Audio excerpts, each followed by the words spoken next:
These birds are extremely, extremely intelligent. The cognitive abilities, like I said, of a 5 or 6 year old child. They make tools out in the wild. The Caledonian crows especially, they have been seen playing. There's a lovely video on YouTube of a crow taking, and I can't remember what it is, it's a top, it's a lid to something. He's on a roof. He carries it up top, puts it there, slides down. They're just amazing birds as far as brain capacity, body size to brain. It's the same as a primate's. They're a bird that has a capacity for speech. Corbin is not so vocal, as is his aviary mate, Madison. Madison says, "What you doing?" He does a crow. Madison says, "What you doing, doing?"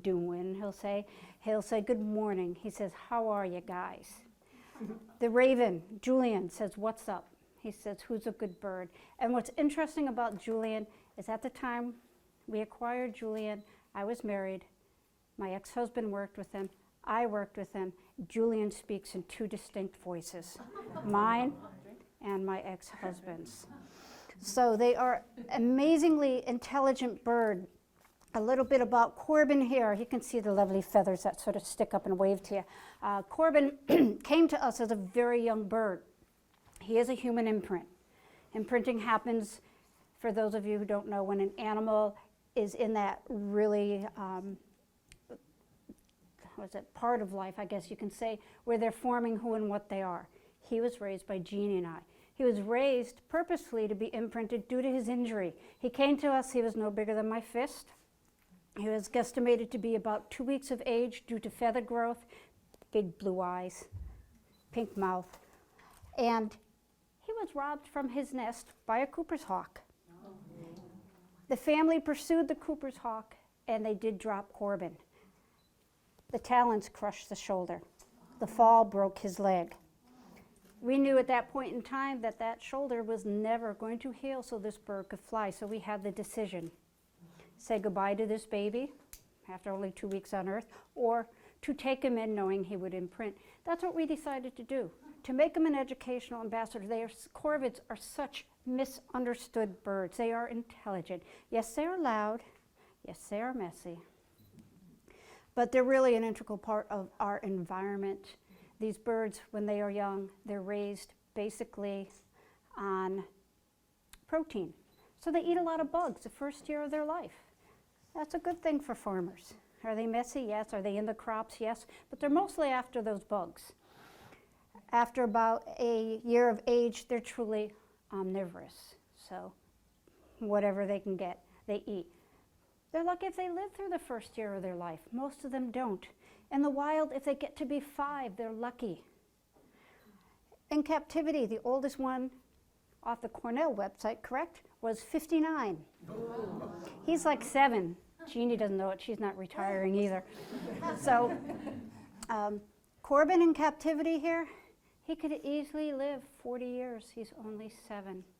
They don't have a lot of ways to protect themselves in the wild, unlike the raptor, who has those lovely talents.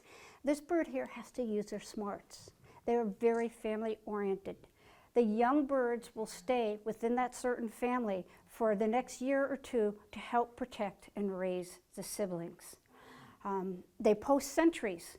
And as a sentry, your job is you watch over those other ones foraging. And you need to call, you need to vocalize when danger comes. If you mess up your job too many times, you may lose your life because you're causing others to lose theirs. So how do they survive? Their smarts, their social skills are amazing. They flock together in humongous flocks during the winter for socialization and probably to keep each other protected and warm. They recognize faces. They did a study in Washington State on crows where the professor and his students went out with ugly faces on and harassed the crows. And 2 generations later in the city, young crows would recognize those ugly faces. They're not colorblind. They gave them hard nuts to crack. These birds flew into town, sat on the street lights, When the light turned green, they'd drop the nuts. Cars would run over and crack them. When the light turned red, they'd go down and collect them. So does anybody know what a group of crows is called? Murder. A murder. Do you know why it's called that? They're called a murder of crows because they are also carrion eaters. They are nature's cleanup crew. Years ago, out on battlefields, before people could collect their deads, the crows, the ravens, would gather, and they would start picking at the dead. They're doing what they do. So when people saw a group of crows, they would call it a murder of crows. And very intelligent. A way to tell the difference between a raven and a crow, their voice, number one. If you've ever heard a raven, pull up his dresses, they're too long, I think. The raven has a different, harsh quark. If you hear, exactly, if you hear a raven, you are going to know it.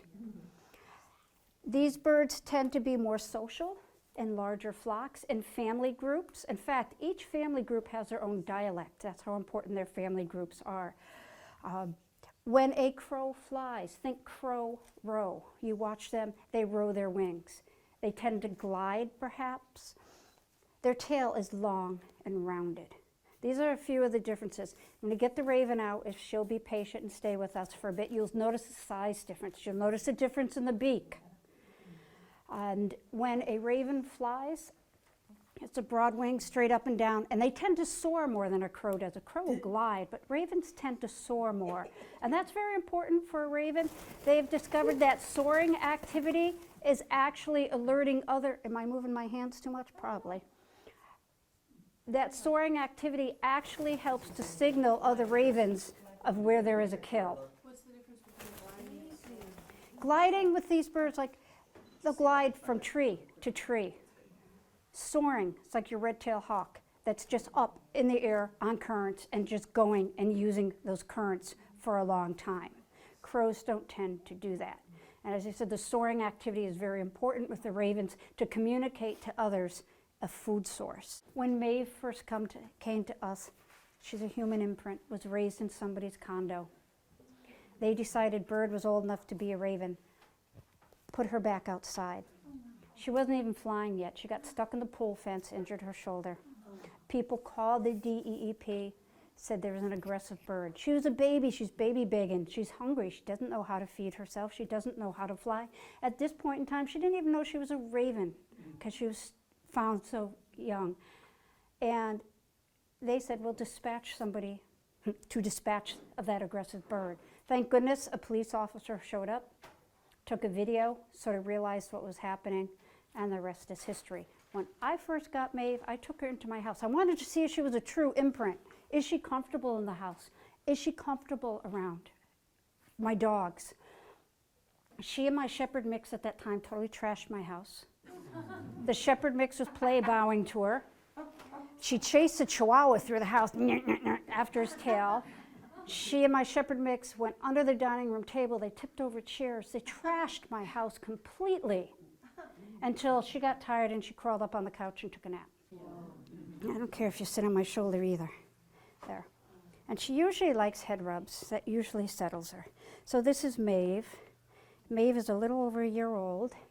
She, again, I'm sorry, she's killing your microphone. We'll replace it. And they are curious. They just love different things. They do like shiny things. They like toys. We keep different toys in for them that you would use for your dog to find treats. Where are you going? You're not even on my glove. There you go. You feeling a little better than you were? Huh? Yes. So they need to be mentally stimulated too. They have treats.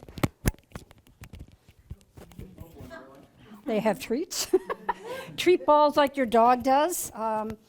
They are usually filled with peanuts and dog food and all sorts of good things. And it keeps them mentally stimulated so they have something to do. Each of our birds now have an aviary mate. Where you going, girl? Julian, who was about 12 when we got Maeve, was absolutely thrilled to death. He finally had a friend. He was thrilled. Maeve is a human imprint. She could care less about Julian. Really intelligent bird, full of folklore and myth. And when it comes to the northwestern tribes, that I always pronounce this wrong, Tinglet, and they call this bird a trickster. They are. Julian, I love Julian to death. He's our 13-year-old raven, and he is a trickster. Julian does not like the glove. He came to us badly wounded. We had to restrain him twice a day for medicine, therefore he hates gloves. But we were trying to train him to go on the glove, and I had an apron with meat in it. And I was using it to reach in, and when he stepped up, he was getting a treat. Well, Julian wanted more, I guess, and he started all of a sudden going and looking up. I said, well, maybe there's a squirrel above his aviary. Maybe there's another bird. Easy.